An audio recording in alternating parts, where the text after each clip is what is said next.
Taste the Daily. Tenkasi அருகே இருவேறு சமுதாயத்தினருக்கிடையே கோவில் திருவிழா தொடர்பாக கைகலப்பானதால் பரபரப்பு ஏற்பட்டது. தென்காசி அடுத்த இளஞ்சியில் கடந்த ஆண்டின் தொடர்ச்சியாக ஒரு பிரிவினர் குற்றால திருத்தம் முளைப்பாரி எடுத்து வரும்போது மற்றொரு பிரிவினர் பிரச்சினை செய்யக்கூடும் என்ற தகவல் வெளியானதால் போலீசார் குவிக்கப்பட்டனர். இருப்பினும் அதனையும் மீறி இரு தரப்பினருக்கிடையே கைகலப்பு மற்றும் கல்வீச்சு சம்பவங்கள் நடைபெற்றது.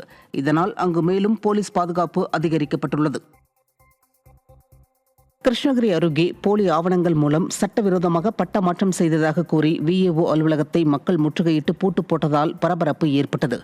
கம்மம்பட்டி ஊராட்சிக்குட்பட்ட பழையூரை சேர்ந்த பிரியா என்பவர் அதே பகுதியைச் சேர்ந்த தர்மலிங்கத்திடம் 12 சென்ட் நிலத்தை வாங்கி தனது பெயரில் பட்டா மாற்றியுள்ளார்.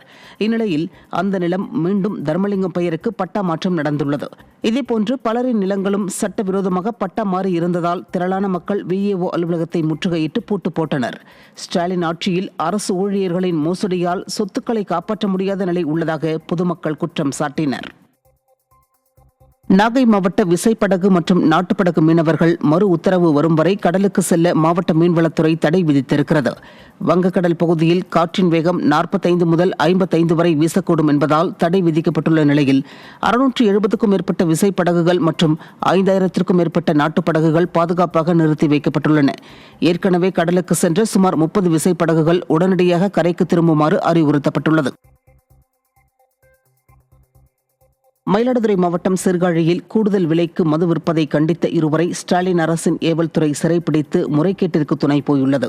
சீர்காழி ஈசானிய தெரு டாஸ்மாகில் கூடுதல் விலைக்கு மது விற்கப்படுவதை ஆதாரத்துடன் மது பிரியர்கள் வெளிப்படுத்தி போராட்டம் நடத்தினர்.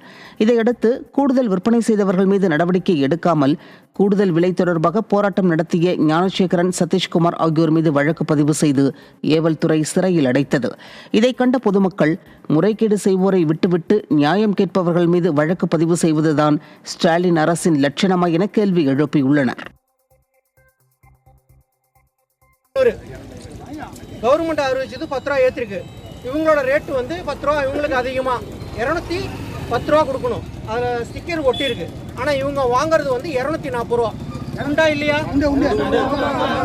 ஆனால் நாங்கள் அதை கொடுத்து கேட்டு போனதுக்கு எங்கள்கிட்ட பஞ்சாயத்து வச்சாங்க. நாங்கள் அதனால இப்போ போராட்டம் பண்ணுறோம். அவ்வளோதான் எங்களோட இது. ஈரோடு மாவட்டம் சென்னிமலையில் மர சாமான் கடையில் நள்ளிரவு தீப்பற்றி எரிந்ததால் பரபரப்பு ஏற்பட்டது. சென்னிமலை ஈங்கூர் ரோடு திருநகர் பகுதியில் இயங்கி வரும் மரப்பொருட்கள் விற்பனை செய்யும் கடையின் முன்பகுதியில் நள்ளிரவு திடீரென பற்றிய தீ கடை முழுவதும் மலமளவென பரவியது. தகவல் அறிந்து சென்ற தீயணைப்புத் துறையினர் 3 மணி நேரம் போராடி தீயை அணைத்தனர். எனினும் அதற்குள்ளாக மரத்தால் செய்யப்பட்ட கதவு, ஜன்னல் போன்ற லட்சக்கணக்கான மதிப்புடைய அனைத்து பொருட்களும் முற்றிலும் எரிந்து நாசமானது.